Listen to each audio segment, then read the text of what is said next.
I feel like I want to maybe start sort of drawing towards some sort of close. And the last thing I want to ask you about before we end is getting a sense of integration. That is, I'd say, like, one of the things that I really took away as very unique is that your whole approach in consciousness medicine, every part of it, makes it so that from before you even start to how you regard the substance, to the potentials, to how you set it up, to what might happen, to what to do afterwards, all of which is setting a very, again, not complicated, but complex model for how to have that experience and then have that experience fit in your life after, which easily described as integration, and that the integration starts before the journey kind of thing. Yes. And so I want to ask you about that, but I have this other piece that's kind of a non sequitur. And before we go there, but I think it's important because I'm just generally curious. And I also think it's important because oftentimes,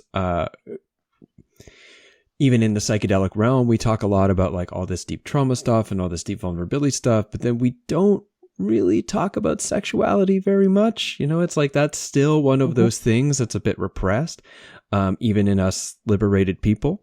And so I kind of like liberated because, a little tongue in cheek. But I want to ask you about that because you talk in the book about, physical preparation is one of the sections, and you speak about why the Mazatec people prevent or stop any type of sexual activity for 5 days beforehand. And some of it makes a lot of sense for me. I mean, from having a history with what might call like spiritual sexuality practices or paradigms, I understand this sort of like the release of ejaculation is also the release of my vital forces in this kind of language. And even physiologically, without any of that spiritual stuff, I mean, like my motivation to go get them is a lot lower after I've completed my, like what my biology is concerned as being the a priority of my existence. Right. So, so I can see that it sort of like keeps that energy in. And then so far as intimacy with other people, it makes sense, as you say, like to try to like disentangle our energies with it from being with another person. So we're going in with ourselves. All of this makes right and good and beautiful. Like it makes sense to me. Yeah. And yet there's this other layer, and maybe this is something that just is a total no-go in the Mazatec tradition. And let me know, / I'm also asking your personal opinion. What about sex with psychedelics? What about sex and psychedelics specifically, intentionally, to interweave and to tangle, like to beautifully entangle ourselves with another person? What are your thoughts on that? I think it's great. I don't have any. I don't have any morality. I think it's just a matter of intention. It's a matter of ritual. It's a matter of sacredness. Now, the Mazatecs, of course, consider sexuality and the mushroom a separate activities, right? They consider, just to frame it in their language, so just to pay respect to their tradition, the Mazatecs have no qualms about sexuality. There are no qualms about nakedness. There are no qualms about, they're very, very actually not uptight as far as sex goes. They don't have a lot of, they're not Puritan at all. Okay. So just to preface that. So it's not a matter of, Puritany. It's a matter of when what they call, you have to have your energy clean. It doesn't mean sex is dirty. It means what they say, the sucio, not sucio. It means that you want your energy to be yours, to be untainted by other people's energy. Right? You want your work to happen with the integrity of your inner, outer physical space. You want the mushroom to deal with you. This is, you take the mushroom, so you take the mushroom, You don't take the mushroom and then there's a piece of the other person energetically in the field. And because they believe in energy lingering over psyche, over bodies, over other energies, they believe in this, that those days being essential for the integrity of the work happening only on your energy field, right? And afterwards, they also want your a diet for after the mushroom journey, because then the mushroom has to finish its work in you and not in you plus the person, right? So that's their view, which I understand, and I resonate. I mean, I resonate when I do a mushroom. I want to focus on my personal self. It's a deep dive into my own very deep personal intimacy of myself, with myself. And so I want to be in relation with myself. And I want to recover or whatever, restore myself with just me. So I understand the concept, and I understand the validity and the preciousness of it and the merit of it. That being said, I don't think that it is out of the question or out of the possibility of having sexual encounters in the space of some medicines, mushrooms, I don't know what, MDMA for sure, cannabis. I don't know about ayahuasca, how that feels. Gets a little messy with ayahuasca. Gets a little messy, but why not? On the lighter dose, why not? I mean, what's the difference between a light dose of mushroom and a light dose of ayahuasca as far as sex goes? Same. What's interesting is that some medicine, like mushroom, have been associated with, hanging out and party and possibilities of activities. Ayahuasca was not so much associated with this, because when it came online, it was really in big doses, and beside the daime that is a little lighter, but it came within the context of, there's no sex possible because you're just throwing up and shitting in your pants and you don't really have a lot of desire to be sexual. But but on a lighter dose, just like with mushroom, you don't feel like having sex when you're on 6 grams of mushroom and you're just losing your mind. Right. There's not much like sexual interest in that level, but the possibility of exploring sacred sexuality, or even awakening erotic self, is very possible with substances, may they be ayahuasca or mushroom or other ones, as long as they are on a dose that what the person feels has some agency, has some consent, has some clarity of mind. And again, is valid in many kinds of substances. And then having a ritual around it, or having intentionality, having really an exploration that is agreed upon. I mean, I know some people who have trained in healing sexuality and tantric practices and actual recovery of sexual vitality through sexual work with people, right? I mean, this is sex therapy is a very, very beneficial healing modality, and when practiced with enhancements of medicines, may they be whatever works, whatever feels appropriate. As long as there is a contract, as long as there is strong agreement, as long as the healing is beneficial for the person. I've known people doing that work and recover an amazing amount of vitality and erotic identity and life. And it was wonderful for them.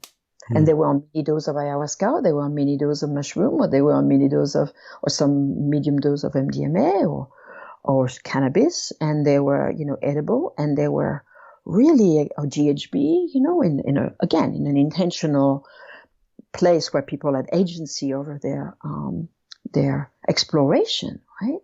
And it was done in a healing way. And there was a lot of merit, and a lot of people recovered from having lost their erotic self after being traumatized with rape and, various sexual abuse from their childhood. So I do believe that there is healing. I do believe that there is a possibility of recovering this essential part of our human experience through enhanced experiences with medicines. And it does, it can be mushroom, can be ayahuasca, it can be, I guess, mescaline, it can be I mean, Anne Shulgin was talking about all the medicines that her and Sasha used to try, and have sex with to see what works and what is the best conduit to a healing experience and a connecting experience. And I thought those experiments were very valid and very beneficial for us to explore. I think it's not a matter of morality or good or bad. It's a matter of context, intention, and agency. Yeah, that's beautiful. One thing that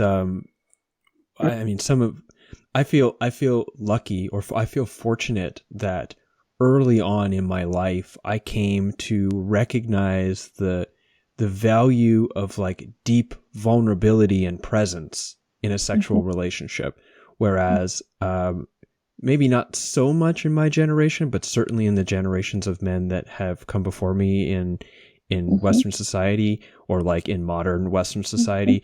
And even still, there's very much like a dissociated relationship. Right. It's very based in physicality.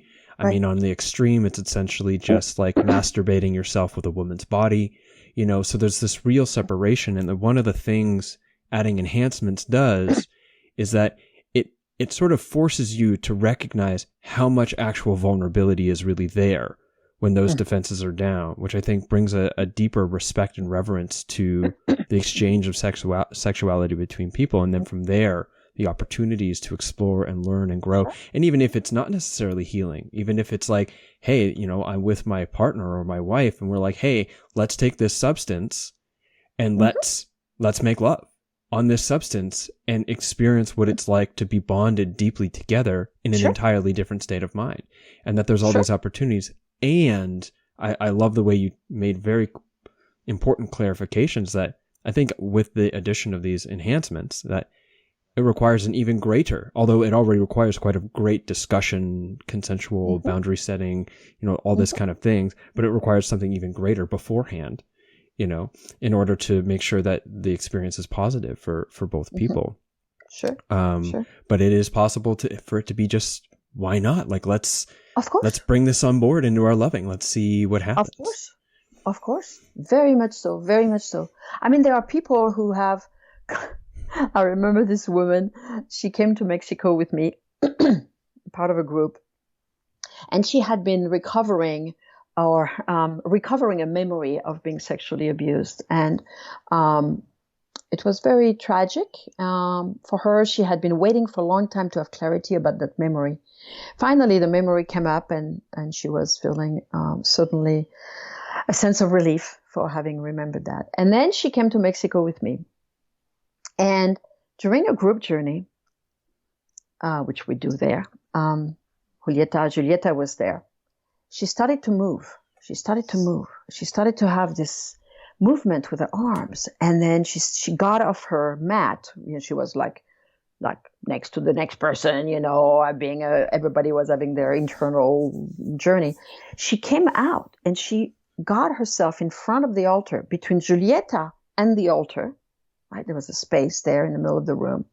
She got on the ground on her back, and she was in her journey, and she started to move her body, her legs in the air, her arms in the air. She was kind of rolling around, and Julieta, I was like turning to Julieta, and I said, because I know she doesn't like this kind of behavior, you have to be really respectful. And I said, well, if you want, I can go to her, because she didn't speak Spanish.